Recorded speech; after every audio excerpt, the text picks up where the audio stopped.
Hi, എല്ലാ കൂട്ടുകാർക്കും സനു വ്ളോഗ്സിന്റെ പുതിയൊരു വീഡിയോയിലേക്ക് സ്വാഗതം. ഏകദേശം 3 ലക്ഷം രൂപയുടെ ആക്സസറീസ് ഷോറൂമിൽ നിന്ന് ചെയ്ത ഹൈ റൈഡറിന്റെ എസ് ഹൈബ്രിഡ് വേരിയന്റ് ആണ്. അതായത് ഇത് എസ് വേരിയന്റ് ആണ്. ഈ എസ് വേരിയന്റിൽ 3 ലക്ഷം രൂപയുടെ ആക്സസറീസ് ചെയ്തപ്പോൾ ഏകദേശം 23 ലക്ഷം രൂപയുടെ അടുത്താണ് പ്രൈസ് വന്നിരിക്കുന്നത്. നിങ്ങൾ ഇതിന്റെ ജി വേരിയന്റ് അല്ലെങ്കിൽ വി വേരിയന്റ് നോക്കുകയാണെങ്കിൽ നിങ്ങൾക്ക് ജി വേരിയന്റിന് ഏകദേശം 23 ലക്ഷവും വി വേരിയന്റിന് 25 ലക്ഷം രൂപയുടെ അടുത്ത് പ്രൈസ് വരുന്നുണ്ട്. അങ്ങനെ നോക്കുന്നവർക്ക് എസ് വേരിയന്റ് മതി. എന്നാൽ അത്യാവശ്യം ആക്സസറീസ് ചെയ്യാനാണ് നിങ്ങൾ ഉദ്ദേശിക്കുന്നത് എങ്കിൽ ഈ 3 ലക്ഷം രൂപയുടെ ആക്സസറീസ് ചെയ്യുകയാണെങ്കിൽ വേറെ ലെവൽ ലുക്കിലേക്ക് നിങ്ങളുടെ ഹൈ റൈഡറിനെ മാറ്റാനായിട്ട് പറ്റും, എസ്പെഷ്യലി ബ്ലാക്ക് കളർ വാഹനം. അപ്പോൾ ഈ വേരിയന്റിൽ എന്തെല്ലാം ആക്സസറീസ് ആണ് ചെയ്തിരിക്കുന്നത്, എത്രയാണ് ഹൈ റൈഡറിന്റെ അപ്ഡേറ്റഡ് ഓൺ റോഡ് പ്രൈസ്? കാരണം ഈ ജൂലൈ മന്ത് ഓൺവേർഡ്സ് ഹൈ റൈഡറിന്റെ പ്രൈസ് ഡിഫറൻസ് വന്നിട്ടുണ്ട്. അപ്പോൾ base variant to top end വരെ എത്ര രൂപയ്ക്ക് ഓൺ റോഡ് ഇറക്കാനായിട്ട് പറ്റും, ഡീറ്റെയിൽഡ് ആയിട്ട് ചെക്ക് ചെയ്ത് നോക്കാം. കൈരളി ടൊയോട്ട ഹൈ റൈഡറിന്റെ സിഗ്നേച്ചർ എഡിഷൻ ആണിത്. ഈ ഒരു എഡിഷൻ അവർ ബിൽഡ് ചെയ്തിരിക്കുന്നത് നമ്മുടെ എസ് വേരിയന്റിനെ ബേസ് ചെയ്തിട്ടാണ്. നിങ്ങൾക്ക് മനസ്സിലാവും കൈരളി ടൊയോട്ട സിഗ്നേച്ചർ എഡിഷൻ എന്ന് പറഞ്ഞ ബാഡ്ജിങ് ഇതിനകത്ത് കൊടുത്തിട്ടുണ്ട്. ശരിക്കും നിങ്ങൾ ഹൈ റൈഡറിന്റെ ജി വേരിയന്റ് ആണ് അല്ലെങ്കിൽ വി വേരിയന്റ് ആണ് നോക്കുന്നത് എങ്കിൽ നിങ്ങൾ ഷോറൂമിൽ വന്ന് ഈ ഒരു വാഹനം ഒന്ന് വിസിറ്റ് ചെയ്യുക. കാരണം ആ ഒരു വാഹനത്തെക്കാൾ ജി അല്ലെങ്കിൽ വി വേരിയന്റിനേക്കാളും ഫീച്ചർ ലോഡഡ് ആയിട്ട് ആക്സസറീസ് ചെയ്തിരിക്കുന്ന അല്ലെങ്കിൽ ഒരു സ്പോർട്ടി ലുക്കിലേക്ക് മാറ്റിയിരിക്കുന്ന ഹൈ റൈഡറിന്റെ എസ് വേരിയന്റ് ആണിത്. ഇതിനകത്ത് ചെയ്തിരിക്കുന്ന ആക്സസറീസ് ഒക്കെ നോക്കുകയാണെങ്കിൽ നമുക്ക് ഫ്രണ്ടിലെ ഈ ഒരു ബമ്പർ പോർഷൻ തന്നെ കംപ്ലീറ്റ്ലി ചേഞ്ച് ചെയ്തിട്ടുണ്ട്. ഏകദേശം 48,000 രൂപയാണ് ഈ സ്കേർട്ടിങ്ങും ബമ്പർ പോർഷനും ഒക്കെ ആയിട്ട് കോസ്റ്റ് വരുന്നത്. അതിനകത്ത് ഇവിടെ ഒരു സിൽവർ ഇൻസേർട്ട് കാര്യങ്ങളാണ് കൊടുത്തിരിക്കുന്നത്. കാണാൻ നല്ല ഭംഗിയുണ്ട്. ഇതിന്റെ എയ്റോ എഡിഷൻ കിറ്റ് വേണമെങ്കിൽ നിങ്ങൾക്ക് ചെയ്യാം. അതിനകത്ത് ഇവിടെ ഒരു റെഡ് ഫിനിഷ് ആണ് വരിക. ഫ്രണ്ടിൽ നമുക്ക് ആ ഒരു ബമ്പറിന്റെ പോർഷൻ എല്ലാം കംപ്ലീറ്റ്ലി ഗ്ലോസി ബ്ലാക്ക് ഫിനിഷിലേക്കാണ് ചേഞ്ച് ചെയ്തിരിക്കുന്നത്. ഇവിടെ നമുക്ക് ആ ഒരു സിൽവർ ലൈൻ കാണാനായിട്ട് പറ്റും. ഈ ഒരു പോർഷൻ നമുക്ക് ആ ഒരു ബ്ലാക്ക് ഫിനിഷിൽ കൊടുത്തിരിക്കുന്ന നടുക്ക് ലോഗോ കാണാം. ഹെഡ്ലൈറ്റ് നമുക്ക് LED ആയിട്ട് ചേഞ്ച് ചെയ്തിട്ടുണ്ട്. അതിന് ചുറ്റും നമുക്ക് ആ ഒരു ക്രോം ഇൻസേർട്ട് കാര്യങ്ങൾ കൊടുത്തിരിക്കുന്നു. ടോപ്പിൽ DRL കാണാം. അത് തന്നെയാണ് ഇൻഡിക്കേറ്റേഴ്സ് ആയിട്ടും ഫംഗ്ഷൻ ചെയ്യുന്നത്. ഇതിനകത്ത് 360 ക്യാമറ ചെയ്തിട്ടുണ്ട്. അതിൻ്റെ ഒരു ഫ്രണ്ട് ക്യാമറയും നിങ്ങൾക്ക് ഇവിടെ കാണാനായിട്ട് പറ്റും. അപ്പോൾ ഇതാണ് ഫ്രണ്ടിൽ നിന്നുള്ള ഒരു ലുക്ക്. വേറെ ലെവൽ ലുക്ക് എന്ന് പറയാനായിട്ട് പറ്റും. അതുപോലെ തന്നെ ഇതിനകത്ത് ഫ്രണ്ടും ബാക്കും റെക്കോർഡിംഗ് ഉള്ള ഒരു DVR-ഉം ആക്സസറി ആയിട്ട് ചെയ്തിട്ടുണ്ട്. ഇനി വശങ്ങളിലേക്ക് വരുമ്പോഴാണ് പ്രധാന മാറ്റം നമുക്ക് ഫീൽ ചെയ്യാം. ഒരു രക്ഷയില്ലാത്ത ലുക്ക് എന്ന് പറയാം. നമുക്ക് 18 ഇഞ്ച് വീൽസ് ആണ് ഇപ്പോൾ കൊടുത്തിരിക്കുന്നത്. ഈ എസ് വേരിയന്റിൽ അലോയ്സ് വരുന്നില്ല. നമുക്ക് കമ്പനി അലോയ്സ് ചെയ്യാനെങ്കിൽ 17 ഇഞ്ചാണ്. ഇത് ഇൻക്യൂബിസിന്റെ 18 ഇഞ്ച് വീൽസിലേക്കാണ് ചേഞ്ച് ചെയ്തിരിക്കുന്നത്. കാണാൻ നല്ല ഭംഗിയുള്ള ഡയമണ്ട് കട്ട് അലോയ് വീൽസ് ആണ്. ഏകദേശം 75,000 രൂപയാണ് ഈ 18 ഇഞ്ച് വീൽസിന്റെ കോസ്റ്റ് വരുന്നത്. ഞാൻ ഓൺലൈനിലും ഈ വീഡിയോ കണ്ടപ്പോൾ ഫ്രണ്ട്സിനോടും ചോദിച്ചിരുന്നു. പലരുടെയും 18 ഇഞ്ച് വീൽസിന്റെ ഒക്കെ പ്രൈസ് നോക്കുമ്പോൾ ആ ഒരു പ്രൈസ് തന്നെ വരുന്നുണ്ട്. അതുപോലെ തന്നെ 18 ഇഞ്ചിന്റെ ടയർ സൈസ് അപ്ഗ്രേഡ് ചെയ്തിട്ടുണ്ട്. ടയറിന്റെ സൈസിലും വ്യത്യാസമുണ്ട്. ഇപ്പോൾ കോണ്ടിനെന്റലിന്റെ 225 50R18 ആണ് ടയർ സൈസ് വരുന്നത്. ഈ ടയറിനും ഏകദേശം 75,000-നടുത്ത് കോസ്റ്റ് വരുന്നുണ്ട്. പക്ഷേ ചേഞ്ച് ചെയ്തിരിക്കുന്നത് വേറെ ലെവൽ ലുക്കിലേക്കാണ്. ഒരു രക്ഷയില്ലാത്ത ലുക്കാണ് ഈ വാഹനം. വശങ്ങളിൽ ക്ലാഡിങ് കാര്യങ്ങൾ പോകുന്ന കാണാം. ഇവിടെ നമുക്ക് ആ ഒരു സ്കേർട്ടിങ് കൊടുത്തിരിക്കുന്നു. അതും ഒരു ബ്ലാക്ക് ഫിനിഷിൽ താഴെ ഒരു സിൽവർ ടച്ചോട് കൂടിയാണ് ആ സ്കേർട്ടിങ് വരുന്നത്. ഇത് ഹൈബ്രിഡിന്റെ ബാഡ്ജിങ് 360 ക്യാമറ എന്നുകൊണ്ട് ഇവിടെ ഒരു ക്യാമറ കാണാം. മിറേഴ്സ് എല്ലാം നമുക്കൊരു ഗ്ലോസി ബ്ലാക്ക് ഫിനിഷിലാണ്. അതിനകത്ത് ഇൻഡിക്കേറ്റേഴ്സ് കൊടുത്തിരിക്കുന്നു. ഇവിടെ നമുക്കൊരു ആക്സസറി കാണാനായിട്ട് പറ്റും. ഇതാണ് വശങ്ങളിൽ നിന്നുള്ളൊരു ലുക്ക്. നിങ്ങൾ ഈ വാഹനം ഷോറൂമിൽ വന്നൊന്ന് കാണണം. അപ്പോൾ നിങ്ങൾ ജി വേരിയൻ്റ് അല്ലെങ്കിൽ വി വേരിയൻ്റ് ഒക്കെ നോക്കുന്നത് തീർച്ചയായിട്ടും ഇതിനകത്തേക്ക് മാറുമെന്നാണ് എനിക്ക് തോന്നുന്നത്. പിന്നെ റെയിൻ ഗാർഡ് ഇതിനകത്ത് ആക്സസറി ആയിട്ട് ചെയ്തിട്ടുണ്ട്. ഒരു ക്രോം ഇൻസെർട്ടുള്ള റെയിൻ ഗാർഡാണ്. റൂഫ് റെയിൽസ് വരുന്നതാണ്. സിൽവർ ഫിനിഷിൽ കൊടുത്തിരിക്കുന്നത്. ബാക്കിൽ ഷാർഫിൻ ആൻറ്റിന കാണാം. അപ്പോൾ വശങ്ങളിൽ മെയിനായിട്ട് ചെയ്തിരിക്കുന്നത് താഴത്തെ സ്കേർട്ടിങ്ങും അലോയ് വീൽസുമാണ്. ബാക്കിലേക്ക് വന്നു കഴിഞ്ഞാൽ ബാക്കിൽ പ്രധാന മാറ്റം വന്നിരിക്കുന്നത് ഈ ഒരു ബെമ്പർ ഇൻസേർട്ടിലാണ്. ഈ വശങ്ങളിലായിട്ട് നമുക്ക് ആ ഒരു സ്കേർട്ടിങ് ഇൻസേർട്ട് ചെയ്തിരിക്കുന്നത് കാണാം. ബാക്കിലേക്ക് പാർക്കിംഗ് സെൻസേഴ്സ് വരുന്നുണ്ട്.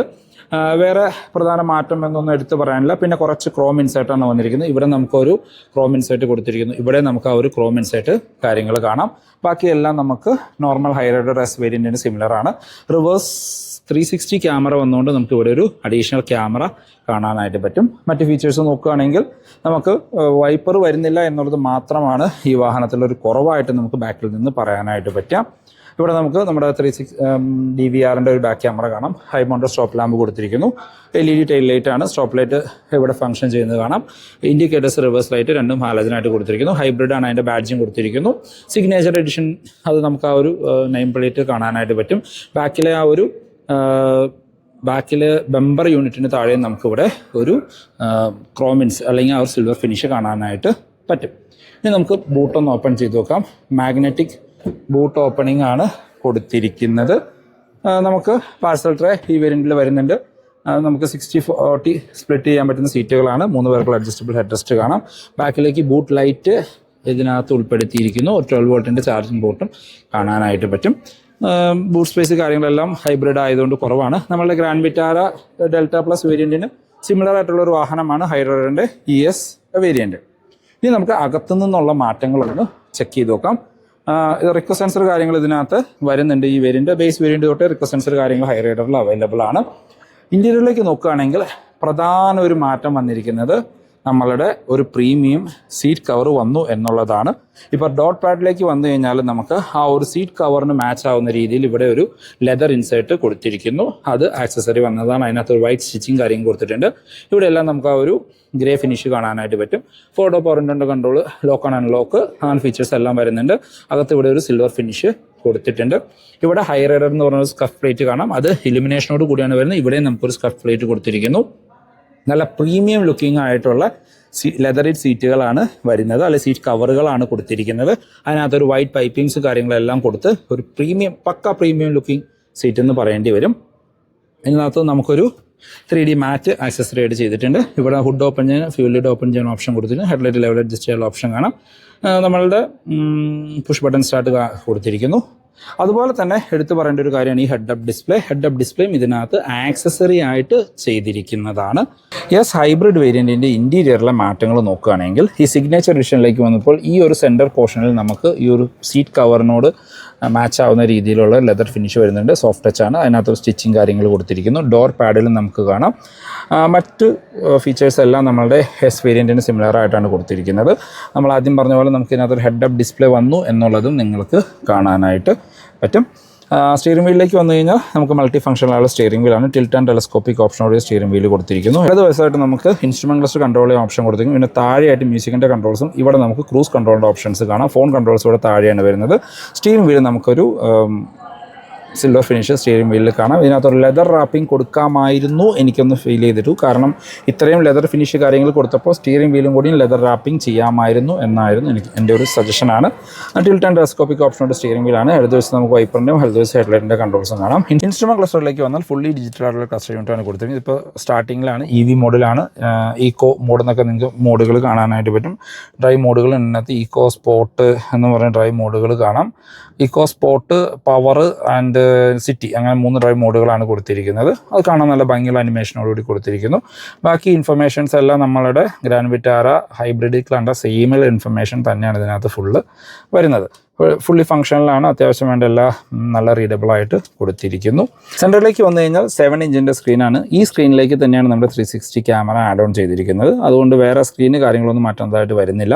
അതിൻ്റെ അഡ്വാൻറ്റേജ് എന്ന് വെച്ച് കഴിഞ്ഞാൽ വെഹിക്കിൾ റിലേറ്റഡ് എല്ലാ ഇൻഫർമേഷനും നമുക്ക് ഇതിൽ നിന്ന് തന്നെ ലഭിക്കും. TPMS പോലെ ഫീച്ചേഴ്സ് ഇതിനകത്ത് വരുന്നുണ്ട്. ഫ്യൂൽ ഇക്കോണമി, പിന്നെ നമ്മളുടെ ആവറേജ് സ്പീഡ്, കിലോമീറ്റർ, അങ്ങനെ എല്ലാ ഇൻഫർമേഷനും ലഭിക്കുന്നുണ്ട്. 4 സ്പീക്കറും 2 ടൂട്ടോടും കൂടിയ മ്യൂസിക് സിസ്റ്റമാണ് ഇതിനകത്ത് കൊടുത്തിരിക്കുന്നത്. ഇതൊരു smart play pro music system എന്ന് പറയാം. ഇതിനകത്ത് ശരിക്കും ഒരു റിവേഴ്സ് ക്യാമറ മാത്രമേ വരുന്നുള്ളൂ. ഇപ്പോൾ ഇതിനകത്ത് അഡീഷണലി ചെയ്തിരിക്കുന്നതാണ് നമ്മളുടെ 360 ക്യാമറ. അത് നല്ല അത്യാവശ്യം ഡീസൻറ്റ് ക്ലാരിറ്റിയോട് കൂടി തന്നെ ലഭിക്കുന്ന രീതിയിലാണത് ചെയ്തിരിക്കുന്നത്. ചെറിയ സ്ക്രീനാണെന്ന് മാത്രമേ ഉള്ളൂ. അതിലുള്ളത് നല്ല ക്ലിയർ ആയിട്ട് തന്നെ ലഭിക്കുന്നുണ്ട്. അതിന് താഴേക്ക് വന്നു കഴിഞ്ഞാൽ നമുക്ക് ഇവിടെ ഹസാർഡ് ലൈറ്റിൻ്റെ ഓപ്ഷൻ കൊടുത്തിരിക്കുന്നു. ഓട്ടോമാറ്റിക് ക്ലൈമറ്റ് കൺട്രോൾ കാണാം. ഇവിടെ താഴെയായിട്ട് നമ്മുടെ ട്രാക്ഷൻ കൺട്രോൾ കാണാം. ഇതാണ് കീ, ലോക്ക് ആൻഡ് അൺലോക്ക് ഓപ്ഷനിലൂടെ കീ കൊടുത്തിരിക്കുന്നു. പിന്നെ നമുക്ക് നമ്മളുടെ 12 വോൾട്ടിൻ്റെ ചാർജിങ് പോർട്ട് കൊടുത്തിരിക്കുന്നു. നമ്മളുടെ ഗിയർ ലിവർ കാണാം. ഇവിടെ EV മോഡ്, ഡ്രൈവ് മോഡിൻ്റെ ഓപ്ഷൻസ് കാണാം. Centre armrest, cup holders, centre armrest, അതിനകത്ത് സ്റ്റോറേജ് സ്പേസ് കാര്യങ്ങൾ വരുന്നുണ്ട്. നല്ല കംഫർട്ടായിട്ട് ഇരിക്കാൻ പറ്റുന്ന സീറ്റുകളാണ്. സീറ്റ് ബെൽറ്റ് ഹൈറ്റ് അഡ്ജസ്റ്റ് ചെയ്യാനുള്ള ഓപ്ഷൻ കൊടുത്തിരിക്കുന്നു. സ്പ്രിംഗ് ആയിട്ടുള്ള grab handle, quarter vessel sun visors with മിററോട് കൂടിയാണ് വരുന്നത്. മാനുവൽ ഡിമ്മിങ്ങുള്ള IR VMs, നമ്മൾ പുറത്തുനിന്ന് കാണിച്ച നമ്മുടെ ടൊയാറ്റയുടെ ബാഡ്ജിങ്ങോട് കൂടിയ ഫ്രണ്ടും ബാക്കും റെക്കോർഡിംഗ് ഉള്ള DVR കാണാം. ഡ്രൈവർ സൈഡിലും സൺവൈസേഴ്സ് വിത്ത് മിററോട് കൂടി ഉൾപ്പെടുത്തിയിരിക്കുന്നു. ഗ്ലോ ബോക്സ് നോക്കുകയാണെങ്കിൽ ഡീസൻറ്റ് സൈസ് ആയിട്ടുള്ള ഗ്ലോ ബോക്സ് നമുക്ക് കാണാനായിട്ട് പറ്റും. അപ്പോൾ ഇതാണ് ഹൈറൈഡർ സിഗ്നേച്ചർ വേരിയൻ്റ് ഇൻറ്റീരിയർ. ഇതിനകത്ത് മിസ്സിംഗ് ആയിട്ട് എനിക്ക് ഫീൽ ചെയ്തൊരു കാര്യം എന്ന് വെച്ച് കഴിഞ്ഞാൽ ഇത്രയും കാര്യങ്ങൾ ചെയ്ത സ്ഥിതിക്ക് ഈ സ്റ്റിയറിംഗ് വീലിലും കൂടിയും ഒരു ഗ്രിപ്പ് കൊടുക്കാമായിരുന്നു. അതൊരു ലെതർ റാപ്പിംഗ് ആയിരുന്നെങ്കിൽ കുറച്ചും കൂടിയും ഭംഗിയായേനെ. ബാക്ക് യാത്രക്കാരുടെ കംഫർട്ട് നോക്കുകയാണെങ്കിൽ വൈഡായിട്ട് തുറക്കുന്ന ബാക്ക് ഡോറുകളാണ്. ഇവിടെ നമുക്ക് ആ ഡോർ പാഡിൽ ആ ഒരു ലെതറിറ്റ് ഫിനിഷ് കാണാം. അത് ഒരു വൈറ്റ് സ്റ്റിച്ചിങ് കാര്യങ്ങളോട് കൂടി കൊടുത്തിരിക്കുന്നു. ഇവിടെ നമ്മൾ ഹൈ റൈഡറിൻ്റെ സ്കഫ് പ്ലേറ്റ് കാര്യങ്ങൾ കൊടുത്തിരിക്കുന്നു. 3D മാറ്റ് കാണാം. ബാക്കിലെ സീറ്റും നല്ലൊരു പ്രീമിയം ലുക്കിംഗ് രീതിയിൽ തന്നെ സീറ്റ് കവർ കാര്യങ്ങൾ ചെയ്തിട്ടുണ്ട്. സെൻറ്റർ ആംറസ്റ്റിലും അത് നല്ല ഭംഗിയായിട്ട് ചെയ്തിട്ടുണ്ട്. പക്ക പ്രീമിയം ലുക്കിംഗ് തന്നെ പറയേണ്ടി വരും. ഇപ്പോൾ ഫ്രണ്ട് സീറ്റ് എൻ്റെ ഹെഡിനാണ് അഡ്ജസ്റ്റ് ചെയ്തിരിക്കുന്നത്. സീറ്റിൻ്റെ ബാക്കിലുള്ള സീറ്റ് പോക്കറ്റ്സ് കാര്യങ്ങൾ കാണാനായിട്ട് പറ്റും. അതിൻ്റെ ഒരു സ്റ്റിച്ചിങ് കാര്യങ്ങൾ നമുക്കിവിടെ കാണാം. ഏകദേശം 75,000 രൂപയുടെ അടുത്താണ് ഈ ഒരു ഇൻറ്റീരിയർ ലേഔട്ടിൻ്റെ പ്രൈസ് വന്നിരിക്കുന്നത്. ബാക്കിലേക്ക് നമുക്ക് AC വെൻസ് കൊടുത്തിരിക്കുന്നു. 2 ടൈപ്പ് സി ചാർജിങ് പോർട്ടുകൾ കാണാം. ഫ്രണ്ട് സീറ്റ് എൻ്റെ ഹെഡിനാണ് അഡ്ജസ്റ്റ് ചെയ്യുന്നത്. കളെല്ലാം അകത്തേറ്റ് വെച്ചുള്ള സുഖമായിട്ടിരിക്കാനുള്ള സ്പേസ് ലഭിക്കുന്നുണ്ട്. ഹെഡ് റൂം നോക്കുകയാണെങ്കിൽ നിവർന്നിരുന്നാൽ പോലും ഏകദേശം ഒരു 7 സെൻറ്റിമീറ്റർ ഹെഡ് റൂം ബാലൻസ് ആണ്. വളരെ വൈഡായിട്ടുള്ള ബാക്ക് സ്പേസ് ആണ്. 3 പേർക്ക് സുഖമായിട്ട് കംഫർട്ടായിട്ട് യാത്ര ചെയ്യാൻ പറ്റും. ഒരു തേർഡ് പാസഞ്ചർ ഇല്ല എങ്കിൽ ഹാൻഡ് റെസ്റ്റ് എല്ലാം വെച്ച് നല്ല സുഖമായിട്ട് ഇങ്ങനെ ഇരിക്കുന്ന ബാക്ക് സീറ്റിൽ 2 പേർക്കും രാജകീയമായി യാത്ര ചെയ്യാനും ഹൈ റൈഡറിൽ പറ്റും. ഹൈ റൈഡറിൻ്റെ സേഫ്റ്റി ഫീച്ചേഴ്സിലേക്ക് വന്നാൽ ബേസ് വേരിയൻ്റ് തൊട്ട് 6 എയർ ബാഗ് സ്റ്റാൻഡേർഡാണ്. ABS EBD ട്രാക്ഷനുള്ള ഹിൽ ഹോൾഡ്, 4 വീലിലേക്കും ഡിസ്ക് ബ്രേക്ക് പോലെയുള്ള ഫീച്ചേഴ്സ് നമുക്ക് ഹൈബ്രിഡ് വേരിയൻറ്റിൽ ലഭിക്കുന്നുണ്ട്. കാര്യം ഇതൊരു പവർ കൂടിയ വാഹനമാണ്. അതിൻ്റെ സ്റ്റോപ്പിംഗ് പവർ കൂട്ടുന്നതിൻ്റെ ഭാഗമായിട്ടായിരിക്കും 4 വീലിലേക്കും ഡിസ്ക് ബ്രേക്ക് കാര്യങ്ങൾ കൊടുത്തിരിക്കുന്നത്. എഞ്ചിൻ ആൻഡ് ഗിയർ ബോക്സ് ഓപ്ഷനിലേക്ക് വന്നാൽ ഹൈ റൈഡർ നമുക്ക് 2 എഞ്ചിൻ ഓപ്ഷൻസിൽ അവൈലബിൾ ആണ്. 2ഉം പെട്രോളാണ്. നിങ്ങൾക്കറിയാവുന്ന പോലെ 1.5 litre 4 cylinder NA petrol engine with 5 speed manual line 6 speed torque converter automatic. Company പറയുന്ന മൈലേജ് 20 ആ വാഹനത്തിന്. റിയൽ ലൈഫിൽ ഒരു 15-നും 16-നും ഇടയ്ക്കൊക്കെ നമുക്ക് എക്സ്പെക്റ്റ് ചെയ്യാം. പിന്നെ നിങ്ങൾ ഈ കാണുന്ന ഹൈബ്രിഡ് വേരിയൻ്റ് ആണ്. ഇത് 3 cylinder petrol engine with hybrid മോട്ടോറായിട്ട് കമ്പൈൻ ചെയ്യുമ്പോൾ 115 HP പവറാണ് ലഭിക്കുന്നത്. 141 Nm ടോർക്കാണെന്ന് എനിക്ക് തോന്നുന്നു. പവർഫുൾ ആയിട്ടൊരു വാഹനം തന്നെയാണ്. ഓടിച്ചെന്ന് എക്സ്പീരിയൻസ് ചെയ്യണം. ഇതിൻ്റെ മെയിൻ പവർ നമുക്ക് ലഭിക്കുന്നത് 20 to 80 കിലോമീറ്ററിൻ്റെ ഒരിടയ്ക്കാണ്. ആ സമയത്ത് കാല് കൊടുത്തു കഴിഞ്ഞാൽ ഒരു 4.2 സെക്കൻഡ്സ് കൊണ്ടൊക്കെ നമുക്ക് 80 കിലോമീറ്റർ ഈസിലി റീച്ച് ചെയ്യാനായിട്ട് പറ്റും. നല്ല പവറാണ് ആ സമയത്ത്. മൈലേജാണ് ഹൈലൈറ്റ്. 28 കിലോമീറ്റർ പെർ ലിറ്ററാണ് കമ്പനി പറയുന്നത്. എനിക്ക് ഏകദേശം ഒരു 25-26 ലഭിക്കുന്നുണ്ട്. സെയിം ടെക്നോളജി തന്നെയാണ് നമ്മളുടെ ഗ്രാൻഡ് വിറ്റാരയിലും. അപ്പോൾ ഈ വാഹനത്തിൽ ഏകദേശം ഒരു 26 വരെയൊക്കെ മൈലേജ് നമുക്ക് എക്സ്പെക്റ്റ് ചെയ്യാം. 30 കിട്ടുന്ന സമയങ്ങളുണ്ട്, 32 കാണിക്കുന്ന സമയങ്ങളുണ്ട്. ആ മൈലേജും ചില സമയങ്ങളിൽ നമുക്ക് ലഭിച്ചേക്കാം. ഹൈ റൈഡറിന്റെ അപ്ഡേറ്റഡ് ഓൺ റോഡ് പ്രൈസിലേക്ക് വന്നാൽ ഹൈ റൈഡറിന്റെ സെലക്ടഡ് മോഡലുകൾക്ക് ഈ ജൂലൈ മന്ത് ഓൺവേർഡ്സ് 30,000 രൂപ വരെ പ്രൈസ് ഹൈക്ക് വന്നിട്ടുണ്ട്. മിഡ് വേരിയന്റുകൾക്കാണ് കൂടുതൽ ആ പ്രൈസിന്റെ ഡിഫറൻസ് വന്നിരിക്കുന്നത്. ബേസ് വേരിയന്റിനും ടോപ്പ് എൻഡിനൊക്കെ പഴയ പ്രൈസിന് ഓൾമോസ്റ്റ് സിമിലർ ആണ്. അതിപ്പോൾ പ്രൈസ് കൂടിയിട്ടുണ്ട് എങ്കിലും ഹൈ റൈഡറിന് അത്യാവശ്യം ഓഫർ എല്ലാ സമയത്തും അവൈലബിൾ ആവാറുണ്ട്. ഇപ്പോഴും ഏകദേശം 1,00,000 രൂപ വരെ ഓഫർ കൊടുത്തിട്ടുണ്ട്. അതിനകത്ത് ക്യാഷ് ഡിസ്കൗണ്ട് അപ് ടു 30,000. അത് ഹൈബ്രിഡ് ആണെങ്കിൽ 30,000, നോൺ ഹൈബ്രിഡിന് 25,000 ക്യാഷ് ഡിസ്കൗണ്ട് വരുന്നത്. പിന്നെ എക്സ്ചേഞ്ച് ബോണസ്, ലോയൽറ്റി, അങ്ങനെ കുറച്ച് ഓഫർ കാര്യങ്ങളാണ് കൊടുത്തിരിക്കുന്നത്.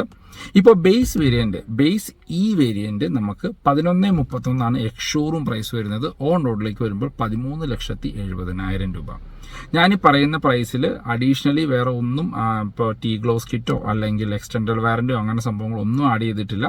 നമ്മൾക്ക് വാഹനത്തിൻ്റെ എക്സ്-ഷോറൂം പ്രൈസ്, രജിസ്ട്രേഷൻ, ടാക്സ്, പിന്നെ TCS ഉണ്ടെങ്കിൽ TCS, പിന്നെ രജിസ്ട്രേഷൻ എമൗണ്ട്, അങ്ങനെ ആ ബേസിക് ആയിട്ടുള്ള സംഭവങ്ങൾ മാത്രം ആഡ് ഓൺ ചെയ്തിട്ടുള്ള ഓൺ റോഡ് പ്രൈസാണ്. ഈ ഒരു പ്രൈസിന് നിങ്ങൾക്ക് ആ വാഹനം ഓൺ റോഡ് ഇറക്കാനായിട്ട് പറ്റും. പിന്നെ ബേസിക് ആക്സസറി കിറ്റും മറ്റ് സംഭവങ്ങളൊക്കെ നിങ്ങൾക്ക് വേണമെങ്കിൽ മാത്രം ഷോറൂമിൽ നിന്ന് ചെയ്താൽ മതി. അപ്പോൾ ബേസ് വേരിയന്റ് 13,70 പ്രൈസ് വരുന്നത്. സെക്കൻഡ് വേരിയന്റ് വരുന്നത് വേരിയന്റ് ആണ്. വേരിയന്റിനാണ് ചെറിയൊരു പ്രൈസ് ഹൈക്ക് വന്നിരിക്കുന്നത്. ഇപ്പോൾ 15,50, അതായത് 15,50,000 രൂപയാണ് മാനുവൽ വേരിയന്റിന് ഓൺ റോഡ് പ്രൈസ് വരുന്നത്. ഓട്ടോമാറ്റിക് ആണെങ്കിൽ 17,11,000 രൂപയാണ് ഓൺ റോഡ് പ്രൈസ്. അതായത് ഹൈ റൈഡറിന്റെ ഒരു ഓട്ടോമാറ്റിക് വാങ്ങണമെങ്കിൽ നിങ്ങൾ മിനിമം 17-11 സ്പെൻഡ് ചെയ്യേണ്ടി വരും. ആ വേരിയന്റിൽ തന്നെ നമുക്ക് CNG അവൈലബിൾ ആണ്. 16,58,000 രൂപയാണ് ആ CNG വേരിയന്റിന്റെ പ്രൈസ് വരുന്നത്. വേരിയന്റിൽ തന്നെയാണ് നമുക്ക് ഹൈബ്രിഡും സ്റ്റാർട്ട് ചെയ്യുന്നത്. ഹൈബ്രിഡ് വേരിയന്റിന് 21,07,000 രൂപയാണ് ഓൺ റോഡ് പ്രൈസ്. അതായത് ഹൈ റൈഡറിന്റെ ഒരു ഹൈബ്രിഡ് വാങ്ങണമെങ്കിൽ നിങ്ങൾ 21,07,000 രൂപയുടെ അടുത്ത് സ്പെൻഡ് ചെയ്യണം. അപ്പോൾ ആ വേരിയന്റിനാണ് മെയിൻ ആയിട്ടുള്ള ഒരു പ്രൈസിന്റെ അപ്ഡേറ്റ് വന്നിരിക്കുന്നത്. തേർഡ് വേരിയന്റ് വരുന്നത് വേരിയന്റ് ആണ്. മാനുവൽ ആണെങ്കിൽ 17,94. ഓട്ടോമാറ്റിക് വേരിയന്റ് ആണെങ്കിൽ 19,82. ഇനി ഹൈബ്രിഡ് ആണെങ്കിൽ 23,57. അതിൽ ഓട്ടോമാറ്റിക് വേരിയന്റിന് ചെറിയൊരു പ്രൈസ് ഡിഫറൻസ് വന്നിട്ടുണ്ട്. എന്നാൽ മാനുവലിനും ഹൈബ്രിഡിനും വലിയ പ്രൈസിലെ മാറ്റം വന്നിട്ടില്ല. പിന്നെ വരുന്നത് ജിയിൽ തന്നെ നമുക്ക് CNG വരുന്നുണ്ട്. 19 ലക്ഷം രൂപയുടെ അടുത്താണ് അതിന്റെ പ്രൈസ് വരുന്നത്. 19-20 എങ്ങാണ്ടാണ് അതിന്റെ എക്സാക്ട് ഓൺ റോഡ് പ്രൈസ്. ഇനി ടോപ്പ് എൻഡ് വരുന്ന വി വേരിയൻ്റ് ആണ്. വിയിലേക്ക് വന്നു കഴിഞ്ഞാൽ 20,11,000 രൂപ വി മാനുവൽ വേരിയൻറ്റിനും വി ഓട്ടോമാറ്റിക്കിനും 21,63,000 രൂപയാണ് ഓൺ റോഡ് പ്രൈസ്. ഇനി വി ഹൈബ്രിഡ് വേരിയൻ്റ് ആണെങ്കിൽ 24,48,000 രൂപയാണ് പ്രൈസ് വരുന്നത്. ഇനി ഈ വി ഹൈബ്രിഡ് വേരിയൻറ്റിൽ തന്നെ നമുക്ക് ഡ്യുവൽ ടോൺ എടുക്കണമെങ്കിൽ 25,73,000 രൂപ കൊടുക്കണം. അതായത് ഏകദേശം 1.25 ലക്ഷം രൂപയുടെ പ്രൈസ് കൂടുതലുണ്ട്. അതായത് ആ വാഹനത്തിൻ്റെ ഷോറൂം പ്രൈസ് 20 ലക്ഷം രൂപ കൂടുതൽ വരുമ്പോൾ ടാക്സിൽ വരുന്ന ഡിഫറൻസ് കൊണ്ടാണ് ഇത്രയും പ്രൈസ് ഡിഫറൻസ് വരുന്നത്. അപ്പോൾ വി ഡ്യുവൽ ടോൺ എടുക്കാണ്ട് സിംഗിൾ ടോൺ എടുക്കുക. ഡ്യുവൽ ടോൺ ആക്കാനായിട്ടുള്ള ഒരു കളർ ചേഞ്ച് ചെയ്താൽ മാത്രം മതിയാവും. അപ്പോൾ ഇതാണ് ഇന്നത്തെ വീഡിയോ. ഈ എസ് സിഗ്നേച്ചർ എഡിഷൻ ആരെടുക്കണം എന്ന് ചോദിച്ചു കഴിഞ്ഞാൽ ജി വേരിയൻ്റ് അല്ലെങ്കിൽ വി വേരിയൻ്റ് ഒക്കെ നോക്കുന്നവർക്ക് വേണമെങ്കിൽ കുറച്ചും കൂടി ക്രൗഡിൽ സ്റ്റാൻഡ് അലോൺ ആയിട്ട് നിൽക്കുന്ന രീതിയിൽ ഈ ആക്സസറീസ് ചെയ്ത വാഹനം കൺസിഡർ ചെയ്യാം. അതല്ല നിങ്ങൾക്ക് ഈ പറഞ്ഞോണ്ട് എനിക്ക് കമ്പനി ഫിറ്റഡ് സംഭവങ്ങൾ തന്നെ മതിയെങ്കിൽ ജി അല്ലെങ്കിൽ വി വേരിയൻറ്റിലേക്ക് പോകാം. അപ്പോൾ എസ് വേരിയൻറ്റ് ആക്സസറീസ് ഒന്നും വേണ്ട, മൈലേജ് മാത്രമാണ് നോക്കുന്നതെങ്കിൽ എസ് വേരിയൻറ്റ് എടുക്കുക. അല്ലെങ്കിൽ കുറച്ചും കൂടി ആക്സസറീസ് പ്ലാൻ ഉള്ളവർക്കാണെങ്കിൽ ഷോറൂമിൽ നിന്ന് തന്നെ ചെയ്യുകയാണെങ്കിൽ വേറെ വാറണ്ടിയിലോ കാര്യങ്ങളിലോ ഒന്നും പ്രശ്നം വരുന്നില്ല. പക്ഷേ ഷോറൂമിൽ നിന്ന് ചെയ്യുമ്പോഴാണെങ്കിൽ നല്ല ക്ലാസ് ലുക്കിൽ തന്നെയാണ് ഈ വാഹനം ആക്സസറീസ് ചെയ്തിരിക്കുന്നത്. ഫോർ മോർ ഇൻഫോ ഞാൻ കൈരളി ടൊയോട്ടയുടെ നമ്പർ ഡിസ്ക്രിപ്ഷനിൽ കൊടുക്കാം, നിങ്ങൾക്ക് അവരെ കോൺടാക്ട് ചെയ്യാം. ഹൈറൈഡർ എന്നല്ല, ടൊയോട്ടയുടെ ഏത് വാഹനം ബുക്ക് ചെയ്യാനാണെങ്കിൽ എക്സിസ്റ്റിംഗ് ഓണേഴ്സ് ആണെങ്കിലും നിങ്ങൾക്ക് അവരെ കോൺടാക്ട് ചെയ്യാം. അപ്പോൾ പുതിയൊരു വീഡിയോ കാണുന്നവരെ ബൈ ബൈ.